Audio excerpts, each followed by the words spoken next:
Today on The Social, U.S. strikes on Iranian nuclear sites over the weekend have the world on high alert. We discuss how Canadians are feeling in the face of more conflict. And after an unfavorable profile by a female print journalist, Jamil considers banning interviews by women. Is this going too far or a fair reaction? Then Canadian actor Raymond Black tells us about the latest season of Ginny and Georgia and how it feels to be dubbed the internet's dream man. Plus, celebrate love in every flavor. Lavender winks, carnation cupcakes, and more delicious desserts baked with pride. It all starts now on The Social.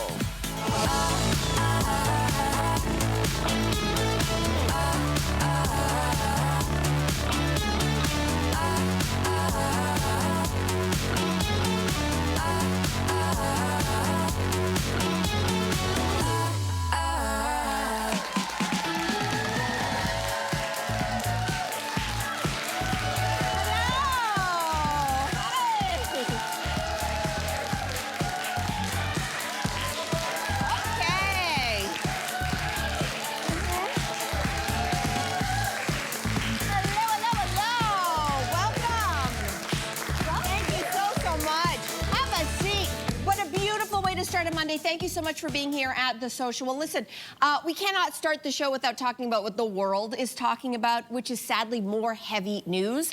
If you've been watching the news this weekend, you know that Iran and Israel, they continue to trade strikes. Israel saying it's hit the Iranian nuclear site targeted by the U.S. Saturday. Iran is now warning the U.S. that it has a free hand to attack American targets in the wake of their involvement. So listen, a lot is happening in the world, but ladies, what are your reactions to this? And how are we feeling with this, you know, now more conflict in the world and an escalation very quickly?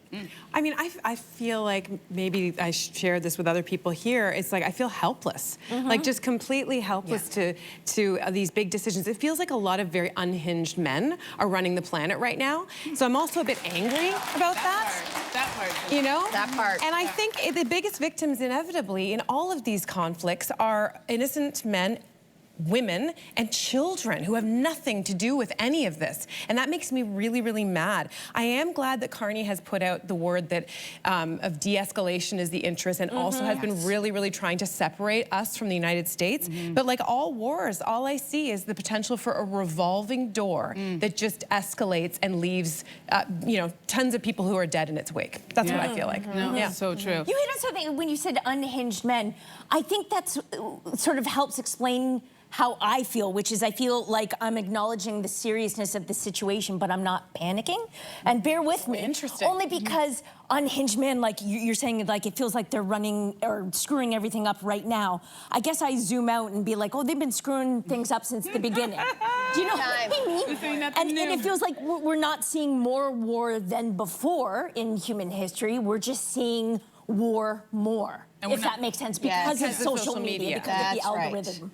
And it seems like we're not learning from it. I don't know about you guys, but I am so tired of hearing breaking news, and these are unprecedented times. Like if I don't hear those two things for a very long time, it would be too soon. And of course, you know, you couldn't avoid the conversation. Everybody was talking about it. You knew exactly where you were or who you were with when you heard the news.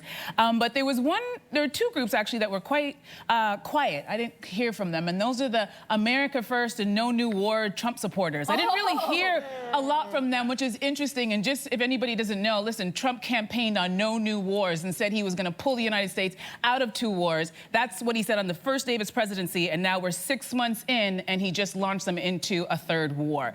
And I know technically they're not calling it a war. It's not calling it a war, but it's smells like a war and it sounds like a war and drops bombs like a war. But you know what, even though I feel relatively safe being a Canadian, being in Canada, it doesn't eliminate the fear that I have for the people who are going to be affected by this. I'm thinking about the 17,000 Americans who live in Iran who are scrambling to get out of that country after the U.S. Senate said they are not going to send any kind of transportation to get them out of there, which is terrifying. And I think about the Americans who are just trying to live their life and feed their families and go to work like the rest of us, and they have to live in fear, because I watched some Iranian media and they were like, there's going to be a retaliation. It's not It's not when, it's not if, it's when. Yeah. So I'm thinking about those people, and if that doesn't keep you up at night, there's some information that people need to know about. There's a young man, he's 22 years old. His name is Thomas Fugate. I think we have his photo.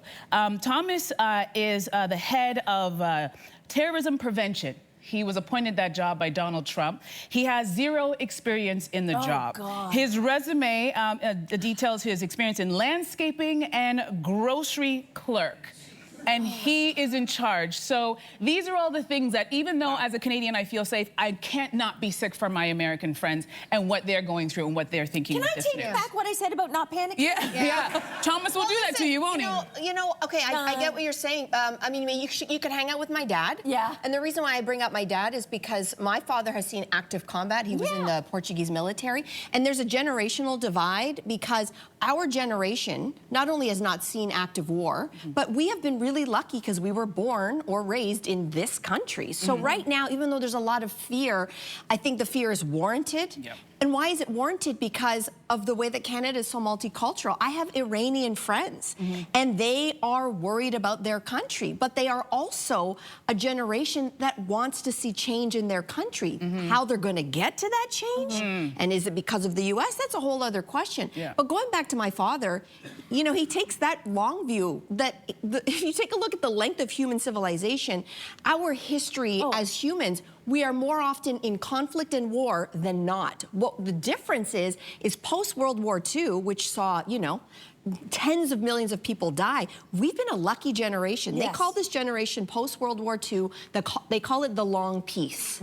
The long peace, where you didn't have direct wars between superpowers. Now, we're not there yet. It's not like Russia and the US are going at it, or China and the US are going at it. And hopefully never. Yeah. But there are conflicts. So my dad kind of sits back and he's like, this is humanity. And not just that, But are we it's not supposed to just learn from that, though? We No. never have. But never I also have. feel like it's not just conflicts. Like what happened over the weekend wasn't a singular event. It's more like a complicated thread. And the more you go back and connect the dots, you're like, oh, it didn't just start. You can go back to the 90s, you can go back to the 2000s, the 90s, and you go back to the 80s, and you go back to the 70s, and you go back to 53. I'm sure you can go back even further. And I don't know, when I do that, it somehow makes the world feel less chaotic. It's just my impulse. Makes you feel less chaotic? Yes. I get It makes me feel less Because chaotic. to me, what it says is like nobody has learned that Yes. creating wars to stop wars is a totally illogical Doesn't and work. nonsense Yes, it doesn't crap. work. It does not And that's where work. the whole place. Yeah, isn't that funny that it makes me feel like, this is the way it's always been. Yeah. And is it because you think that these generations, when you think of the people who understood and fought and experienced World War II, right? My parents were alive at the tail end of, they were just, you know, born. There's a generation that knows and understands war. That generation is dying. So are they just forgetting and then they just repeat? I think it's trauma begets trauma and traumatic actions, and no one is doing, you know, deep work. And I think we need peace leaders right now to emerge, not the Donald Trumps who claim that they're going to be peace leaders and then go, oh, I don't know what I'm going to do today. I guess I'll drop a bomb. Yeah, like that is not a peace leader. Because I think he is at the heart of all of this. This is not just history repeating itself, but it seems that they have a president who just seems to be fighting to be respected in a weird way. It started with that war parade that cost $45 million. Like he wants to somehow etch himself in the history books as a strong man, but a lot of people are going to pay for that, it feels like. I don't know. Every time I hear him speak and the way that he was talking, like kind of wagging his finger at Iran, like, you better not retaliate, I go, you're not a dad talking to your teenager. You're talking to people who are going to have real feelings about what you did, and they are going to retaliate. You can't tell them what to do. So I think he is at the heart of this issue. I think a lot of us have learned about how wrong war is, but there's something about Donald Trump where he is just because a he's an live unpredictable wire. guy. He's unpredictable. He's unstable. We don't think a lot of people don't think he actually knows what he's doing. To your point of the guy that looked like a photo from an SNL skit. Thank you. You know, I think there is not a lot of confidence in him as a world leader. Forethought, you know? before he makes these decisions. Forethought, yeah. But you just have, going back to where you started with unhinged men, I just wonder at what point have we had enough of men who just are interested in power and nothing else? We all say it over and over again, but if women were running the world right now, there would be no war. I'm just telling you right now. We just wouldn't drop a bomb. Listen, when it's time to vote, we do not, it's all good to clap now, but when it's time to vote and there's a woman on the ballot, we do not. You can argue maybe that's how Trump even got in. Yep. People wanted a strong man. You get what you got. Okay? Yeah. Time for a quick break, everybody. And then Jamil, she is saying she is considering banning women from ever interviewing her again. So we're going to tell you what happened that led her to that statement, and do we agree? We'll be back right after this.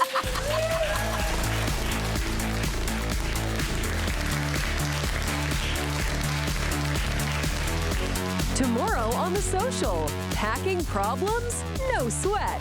We've got travel laundry hacks that'll keep your outfits and suitcase fresh.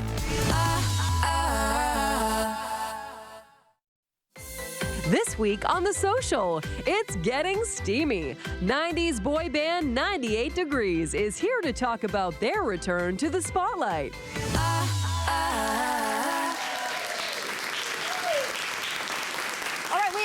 Social media. If you want to mix it up with us, get us on Facebook, Instagram, TikTok, and get in on all of these topics. So after an unfavorable Sunday Times profile, Jamil has declared that she is considering banning female journalists from ever interviewing her again. She writes on Substack that the hundreds of women she's spoken to throughout her career, only 3 of them, she feels, have written fairly about her. So what do you think of this? Is it okay for someone to ban a certain gender from interviewing them? Well, I think maybe, I'm curious if the problem has less to do with women interviewing her and more the medium in which the interview appears. Because when it comes to print journalism, you know, like old school print journalism, you lose control over the narrative. And so she has no say. So that's what she's saying. She's not banning, she's only banning print. Only banning print. But I think it has less to do with women and more to do with the medium in which they're writing in. Because with a podcast, let's say, or on social media, she can have some control. She can edit things herself. With print journalism, she gets especially prestigious print journalism, like the Sunday Times, she's not gonna get to read the piece before to fact check it herself. They'll have a fact checker most likely. She gets no say in the final copy. And you lose all control. Interesting. And I think that's why it's the loss of control. And I read the piece. And it's quite flattering. But there are lots of facts that come out, and the facts are all put together in one piece. And so I began to wonder, I wonder if for her, it was seeing all of those things together in one place. She even recorded the whole conversation herself. The journalist, wrote that in the piece, that she had her tape recorder out, that her publicist was sitting over there, watching the whole thing. It's because she wanted the control. It's like, it makes you wonder why celebrities still want to take part in print journalism. A lot of them don't. Take the Beyoncés of this world. They're like, no, thank you. I'm just going to be really pretty on stage and I'm just going to perform and you guys can just hear about me on my own social media page. I'm a little conflicted because I know who she is, but I don't really follow her career. And so when I was reading this story and I was looking at it, I'm like, I wonder, because when you say everybody's a problem, I raises a flag. It's like, is everybody the problem? Are you the problem if you're having an issue with all of these women? So is it that she has perhaps an issue with the way that she communicates with women or how she feels about being interviewed by women compared to being interviewed by men? Maybe it's an easier or more receptive relationship. And then there's the other part where I know as a woman of color, a lot of times when you walk into a space, you're met with these microaggressions and you feel like you always have to explain who you're not before people can see you for who you are. But I don't know if that's the situation, only because she's calling out a large group of women. And I'm like, I'm just curious about it. And maybe to your point, maybe we're in a time where celebrities know they don't have to do that interview. They can have control and they can just pick up their phone and say, hey fans, and just go on and on and on. And maybe that's what she's rubbing up against. She misses that, or she likes that control. She doesn't want to hear things. She's quite prolific on social media. She's very outspoken. Which has gotten her in a lot of trouble, which was reported in the Sunday. Right, so she doesn't like to hear the criticism. I think, I don't know, I kind of fall on both sides of the fence on this one also, because I get what she's saying, there's a loss of control here, but there's also the other side of it, which is, women, I hate to say this, women are part of the patriarchy too. So the idea that she thinks she gets a free pass just because a woman is interviewing her, that's actually really demeaning to any women. Oh, I see what you're saying. I actually think that's like, what are you trying to say? I'm supposed to give you some she's slack? supposed to be nice. Like so I'm supposed to be nice to you because I'm a woman and you're a woman? She's saying that men have been easier. I mean, I don't understand. I don't want to put words in her mouth, but she's basically saying the interviews that she's done with men have been by and large fairly, just sort of not maybe as feeling hard-hitting or hard-hitting. interrogative. Although Piers Morgan has repeatedly allegedly kind of trolled her on social media. But I think that what she's feeling is that a lot of women would take certain things that she says and maybe twist them, or they would attack her activism. She's a very outspoken activist for anti-diet culture.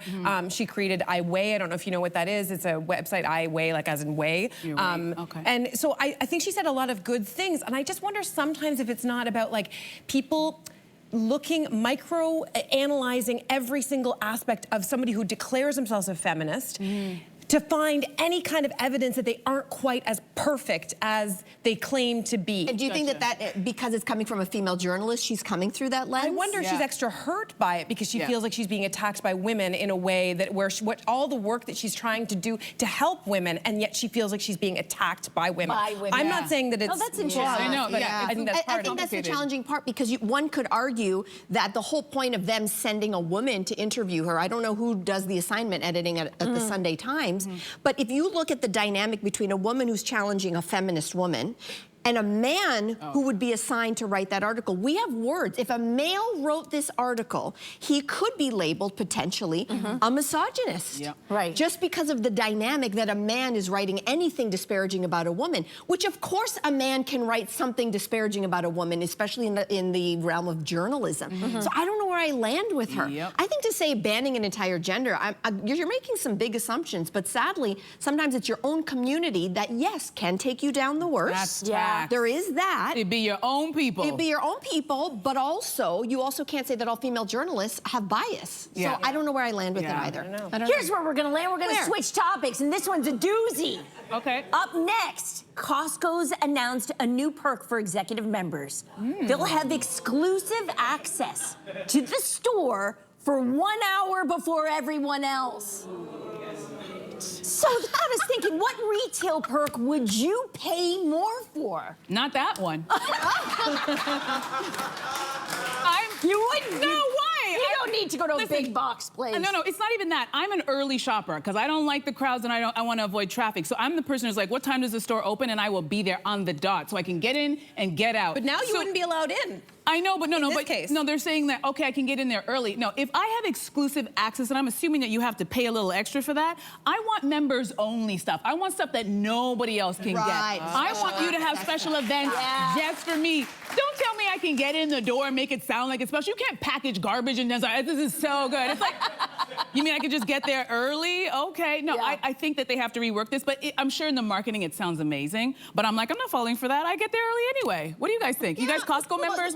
I'm not a member, but do you remember during the pandemic they would let seniors and people who have been compromised go in? I'm down for that. Me too. So especially with my parents, you know, like if there's mobility issues, you know, self-checkouts now, that takes 5 hours if you've been with any of my parents. So I would love to pay, I would pay for an extra special membership if there were perks for seniors or anybody else who has mobility challenges, et cetera. Like a real perk. You know, like a real perk. Give me a real perk. I'm so obsessed with getting stuff for free or getting a deal, I don't think I could pay to get a perk. Do you know what I mean? I would be driven to be like, how do I get this perk for free? Or they pay me $5 to have this perk. That's good when I think about it. This past weekend, I actually had to do a return, an online return. I haven't done a lot of buying and returning recently, but I bought something and a bunch of stuff, and I went to the store. And maybe this is, everyone's gonna be like, oh, I know, but this has been there for ages. It was new to me. I had to literally package up my own stuff. There was tape sitting there beside me. I had to scan a QR code. I had to punch in, like I basically had to learn a system in order. This used to be somebody's job. I had to become a cashier. Customer service. You were working in customer service. There was nothing. I literally did this all on my own. This is a very well-known store. And I was mad. I was like, either you pay me to do this, or you give me a serious discount. Give me a perk. Give me a perk. Give me a perk. I don't know if that relates to this, but that's what I gotta say about that. Yeah, there you go. Okay, everybody, on the other side of the break, Raymond Black from Ginny and Georgia is here with us next. We'll be right back.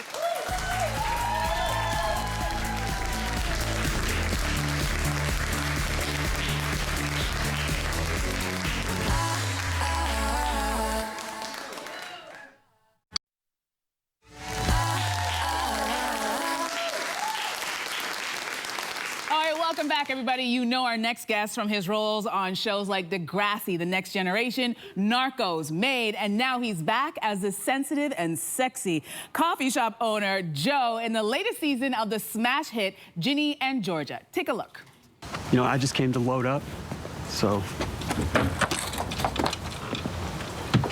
Joe! You just throw a cookie at me? I don't have a lot of friends. I never did, so don't act like this. I have feelings for you, and you know that. And you pretend you don't. Like, that means nothing. And I am your friend. I went to your wedding. That sucked. I went to your arraignment. That sucked too. I care about you, but I don't think of you as only a friend, okay? I wish I did. Please welcome to the social, Raymond Up Laugh. Hi, Raymond. Welcome. Hey. We're very excited to talk with you today. I'd like to start up by bringing up a moment that caught my attention a couple of years ago, and I haven't really been able to get it out of my head ever since. It's from your work on the show Made. Can you walk us through how you felt when this photo went viral online? Oh, excuse me. I can definitely feel you right there. Yeah, that was crazy. I felt pretty naked on the internet. What'd your mom think? She's proud? She hasn't really brought it up. No, I'm sure she's watching right now. Though, because it got so much attention. It was heavy online. Yeah, it brought a lot of joy to a lot of people. We're gonna get back on track right now. Saying, your character as Joe is such a fan favorite, and he's even been dubbed by Cosmo as the internet's dream man. So why do you think your character has been so popular with audiences? You know, I think he's an underdog, and I think it's easy to cheer for an underdog. Unrequited love story. I think we've all felt that before. You want someone who doesn't want you. So I think it's an easy guy to cheer for. Yeah, he's also like, he's sensitive, and he never gets mad. Like, he's not mad. He never turns into something dark, or maybe something happens this season. Okay. I gotta wait. You know, I think a little bit of me might bleed into him this year. I don't know. Okay. All right. You know what? Okay. Let's dig a little deeper and get a little bit more tea about that, because Joe and Georgia, as we saw in that clip, have a very spicy dynamic that the fans absolutely love. So, can you spill any tea and tell us what's going to go on with this relationship? Well, it doesn't go the way that Raymond, would hope that it would go. But I think there's a lot of meat still on the bone, and I do feel a little relieved with where they get to this year with each other, and I think we're building something hopefully real. I don't know where the story's going to go, but I hope we're building something real together. Okay, that's good enough tea. We like that. Okay, so you're getting closer, so we're gonna get a little closer to the line without going over it, because we don't want to give anything away. Things are gonna get spicy for you and Georgia. So we want to know what it was like to finally shoot, all we can say is this, finally shoot that scene. Yeah. yeah, that scene happened, and it was great. I mean, I get to be opposite of Brienne Howie, abundantly talented. Obviously, she's very beautiful. But beyond all that, there's a lot of prep that goes into any scene. You know, there's hair and makeup teams. And so we're full of like Listerine. You know those Listerine strips? Yes. So we're full of those, and we're getting close to each other's faces, and the vapors are coming up, and so your eyes are watering. They're spicy. Oh, yeah. Yeah, they're very, very spicy. Oh, spicy. You're getting a hot chef moment this season, or Joe is, rather. And I understand there's a connection between Joe and another supposed hot chef, Chef Carmi from The Bear. I hear you're a fan of The Bear. I can't believe it's in the same sentence. What can you tell us about this? I'm an unbelievable fan of The Bear. So Sarah Lampert, our creator, she knows that. She asked Matty Matheson's Toronto chef if he would teach me knife skills. He sent his chef de cuisine, Kevin Sharanduk, from Rizzo's House of Parm. Shout out Rizzo's. Yeah. Wow. To our set, he sent Kevin over to us, did knife skills. We did like all kinds of kitchen skills and prep for Joe's moment. Yeah, that's right. That's very cool. Would you ever take a guest appearance on The Bear? Oh my God. Yes.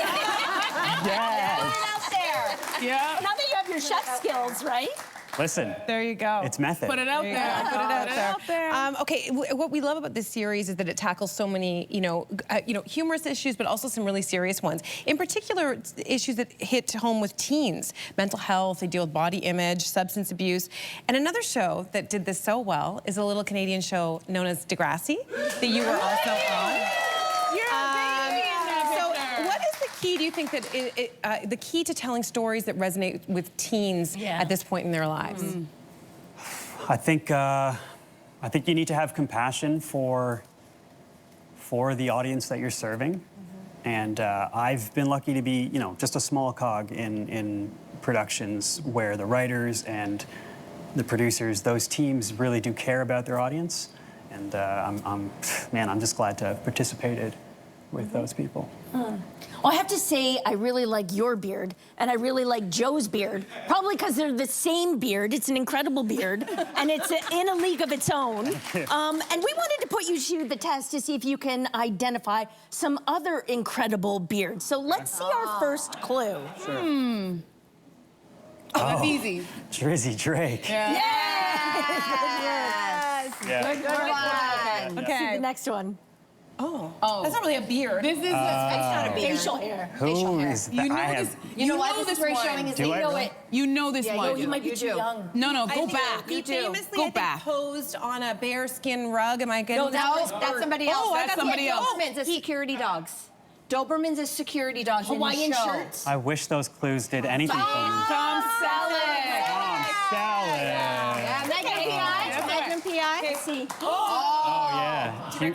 That's Hugh Jackman. Very nice. Very nice. Last. Yes. Okay. Do we have any more? What a fitting one last more? name. Oh, we're out of time, gentlemen. Thank you so That's much good. for stopping by. Thank you. It's an honor to have you here.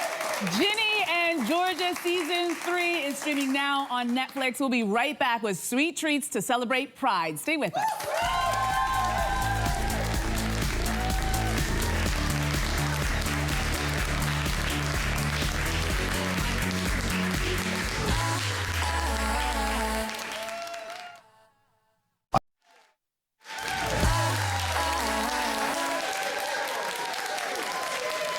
Welcome back. So Pride Month is here, and we are serving up more than just love and acceptance. We've also got some fabulous and fun sweet treats. Yes, and here to celebrate with delicious desserts he baked with pride is culinary expert Colin Asuncion.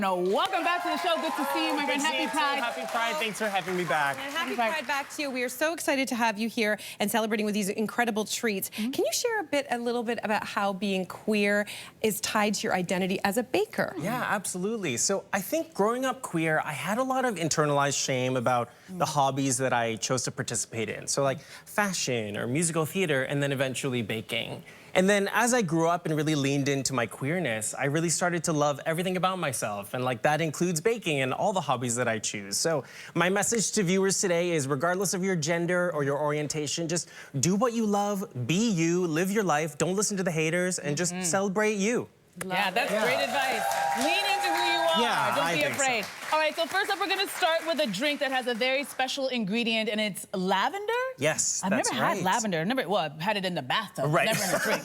Yeah, so lavender has particular significance to the queer community as well. So there was something called the Lavender Scare, which is a dark part in U.S. history. Sorry to get dark right away, but queer people were removed from state jobs because of this fear of queer people, which was totally, unfounded. And then also lavender marriages and lavender weddings was when queer people would enter into heterosexual marriages to sort of hide their queerness. So I did not know it's that. so sad, but like so many minority groups, we've reclaimed that symbol. And so now lavender is a symbol of pride and resilience and power. I love that. Yeah. Okay, so you've used it in what you call a lavender wink. smells good. Lavender Yes, wink. a lavender I like that. What is in this? So we have lavender syrup, which gives it that sort of floral quality, some lemonade, good. and some blackberry sparkling water. And then I also brought you a couple sprigs of lavender from my yard, actually. I have lavender as well in my Yeah. yard. and Do I- you? You guys are so it's fancy. so You You nice. can like garnish your drink with that, or just have it on the Does table. it smell as- nice smells immediately? really Oh my nice. God, so gorgeous. Thank you for This that. is you're delicious. welcome. All right, so next up, you've made some adorable cookies that look like Elton John's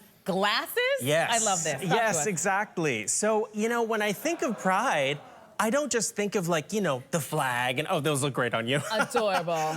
But I think of queer icons like Elton John. And so I wanted to create a cookie that really embodied his look. And like when you think of Elton John, you think of those iconic glasses. So I did a spiced sugar cookie, and then I got a cookie cutter from online and just happened to make these adorable little cookies. Oh my God, and Great you idea. did them so adorably. How did you make the decision of like what you're doing here? Yeah, so I did royal icing because that helps anything stick to your cookie. And then I just dipped them in these beautiful pearl-like sprinkles, and then you have this really fun aesthetic that anybody could do. This is a great idea. All right, so what are some other ways that you can make pride cookies? So I love the idea of leaning into pride music for inspiration for your cookies. So think of other queer music icons like Sam Smith. You could do Sam Smith's devil-horned top hat as a cookie, or idea. Cynthia Erivo is having such a moment because of Wicked, of course. You could do cookies shaped as her nail art, which would be really fierce. Or just create like flat cookies and use like edible marker to write Pride Anthem lyrics on them. That would be really fun and really easy. That's a great idea. Okay,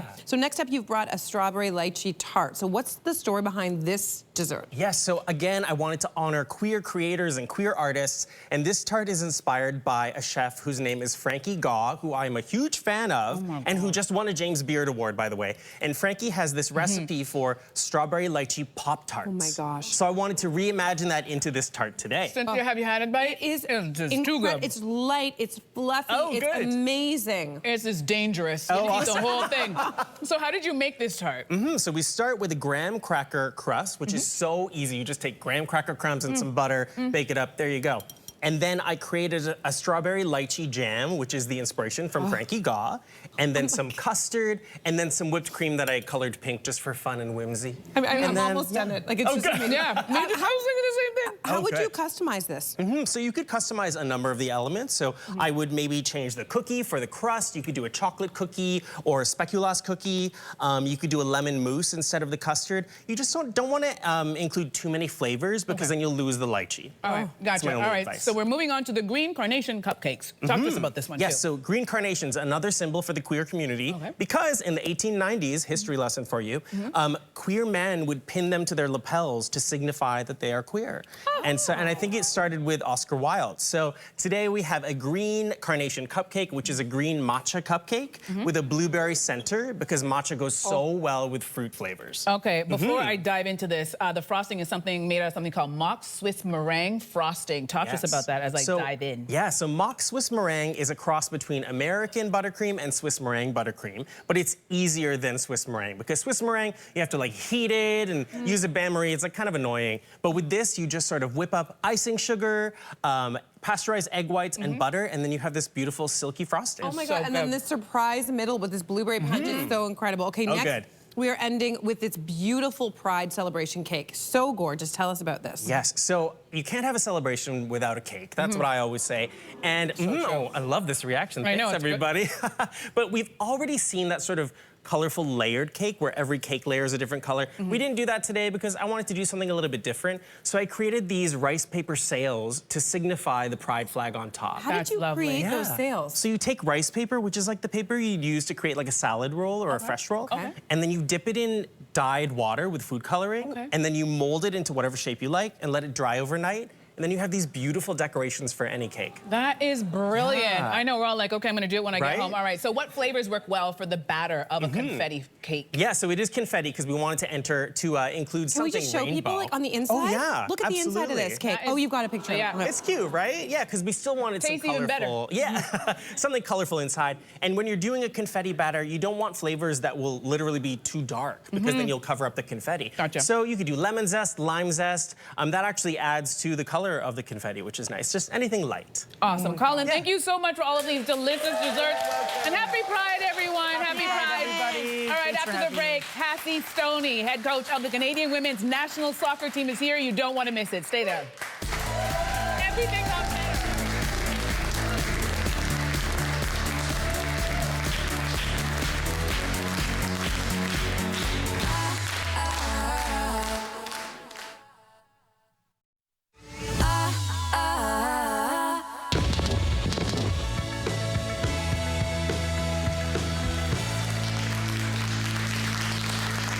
back, everyone. Our next guest is a titan of women's soccer. As captain of England's national team, she made over 100 appearances in international games, including the 2012 Olympics. Now, when her playing days were over, she became the inaugural head coach of the Manchester United women's team, the NWSL San Diego Wave, and in January, the Canadian women's national team. Please welcome to the show, Casey Stoney. We're pretty excited.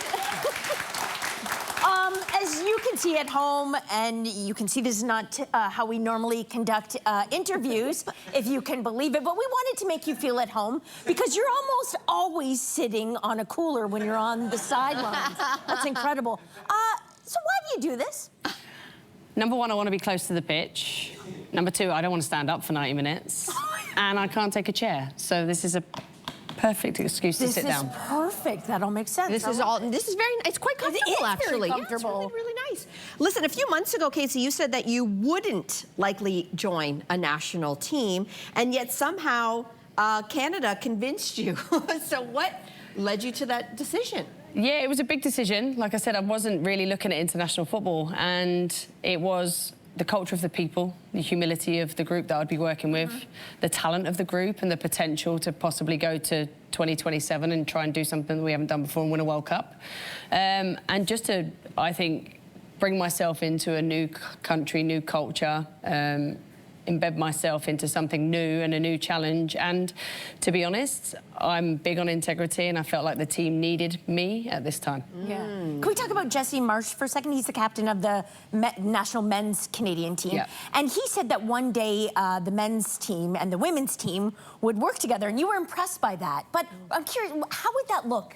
How would that look? Well, I think Jesse was one of the reasons I took the job. Wow. Yeah, I had a call with him before I decided to take the job. And it's not necessarily the men's and women's team playing against each other. It's working in alignment on infrastructure, resources, sharing best practice. I've actually been on a camp in the men's team with Jesse, and that's like unheard of. That hasn't happened across the game before. So just being aligned on what we want to do, our vision, our strategy, and making sure that both pathways, men's and women's, from youth to senior, are aligned. Oh, I like that. Okay, you just mentioned integrity really quickly, and you've spoken about this before, but the former women's national team coach, in case anybody remembers this in the news, was actually let go on the heels of the drone cheating scandal that went down at the Olympics. We may remember that. And you said that gaining trust with players, this is one of your first priorities. So how are you trying to regain the players' trust? I think it's about people. It's about building relationships. It's about getting to know the players, them getting to know me, creating a safe space. It's their, I'm not Canadian, very apparent. It's their team. You know, representing your country is the pinnacle of your career. It's an honour. So being able to create an environment that's safe for them, me being authentically me, you know, and making mistakes, and we're going to make mistakes together, and the players knowing that that's okay, but setting a very clear vision of what we want to achieve and how we're going to get there and how we're going to do it collectively. I love that. As you know, we're living in a time where women can be paid to play soccer, which is very exciting. And according to the New York Times, some women are choosing to skip college and degrees in order to go pro. What are your thoughts on that? Well, I come from an era where we didn't get paid. I always worked, I always had a job, and I feel really lucky to have done that. I actually think we should be doing both. I think education's so important. I think we can't play forever. We're only one injury away from having to get a job, and when we retire, we don't earn enough money in the professional game, in the women's sports, generally, that you don't have to work again. So I think having an education is really important. I like that answer. That's a great answer. That's a great answer. We debated that actually on the show, if you remember. So the Northern Super League, which is Canada's domestic professional league, it just kicked off this past April, and players have said that they hope that this league will give them a shot at the national team. So as the coach, do you think that is a realistic goal? Absolutely, door's always open. We've got 2 players from the league in our current squad. We're playing Costa Rica on Friday. So I think for us, we're looking at all leagues. We're looking at all Canadians. We're trying to widen the pool. We need a depth of talent. And this is now a league where young players can come and play consistently, and they don't have to move abroad. And that is really, really key. It's huge. It really is. Okay, so you've said that U.S. players, you say they have a play-to-win culture. I think we can understand that. We've probably seen a lot of that. And you said that was really distinct, though, from the U.K. Players who needed a little bit more motivation. So then, okay, Americans, the U.K. players. So what about Canadian players? How would you describe them? I think there's definitely a play-to-win mentality, but there's a humility about them, a real humility. I think there's also a bit of like, let's stop apologising for like trying to win things. Let's make sure that we've got a mentality to compete and win. And I think I've been able to experience all cultures now, so I'm hoping that we can, you know, bring that mentality into Canada. And they've won before. They've won Olympics. This is not new to this team, but it's about now trying to go to a World Cup and win. We've heard you say that you don't allow for furry strawberries on your team. What is that? So let me give you context. So when you go in the fridge and it's mouldy, right? So it gets a bit of fur on it. Yeah, so like it looks moldy. the pints of strawberries. You take that one out, right? So I relate that to like culture in my team environment and my characters. So if I have a person or a player in the environment that is a furry strawberry, maybe their behaviour's not befitting to the team, I'll have an intervention, I'll try and help them, I'll try and make sure that they're team-first mentality. If they're not, then I need to kind of remove the furry strawberry, take them out of the environment, because you must protect your environment at all costs. And I think negativities can spread. And so can positivity. So I want positive people in there. Okay, so let's talk about the strawberries without the fur. What kind of traits are you looking for in those berries? Well, those berries, they need to be hardworking first and foremost. To get to the top's hard. To stay there's even harder. They need to have humility in terms of, we've all got egos, but we need to leave them at the door. And we need to have a team-first mentality. As athletes, we're selflessly driven to get to where we want to get to, but once we step into a team environment, it has to be about the team first. Can I play on your team? You're amazing. Can you play soccer? Yeah, I got a hamstring injury, so we'll talk about it next year. Listen, there's some big names I want to ask you about. Christine Sinclair, Diana Matheson. We know they each carry massive legacies for Canadian soccer. So how do you balance their legacy of play with this game that is also always evolving? Yeah, well, I played against both of them, and I know how important they were to the team, to the national team, to the country, and their legacy lives on because there's players in the environment now, the likes of Jessie Fleming, that carry that torch, that understand what it was, what they brought to the team, what they leave, and they pass that on to the younger players.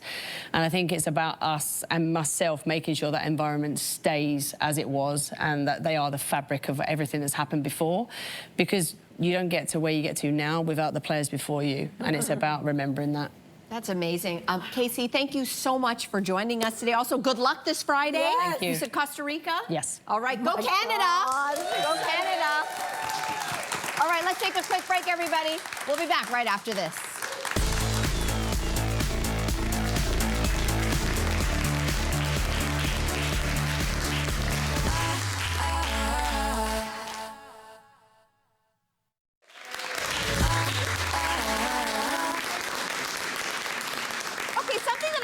Thought about a lot, but on the next episode of The Social, we've got travel laundry hacks to keep your clothes clean while you're on the go. I love that. Thought about that, right? Yeah. Also, if you're a backyard barbecue chef, we're going to have tips on how to grill everything from red meat to seafood and to tofu. Are you all like grillers? Grillers? No, I never can cook, but never touch the grill. Really? I know, it's a weird thing. A lot of power and fire.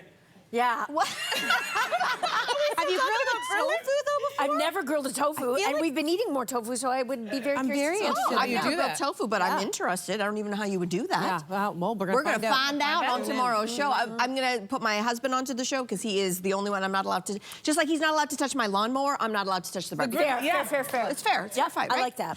Thank you all for being here. Please be safe in this heat if you're in the area, and we'll see you same time, same place tomorrow, everybody. Take care. Bye-bye.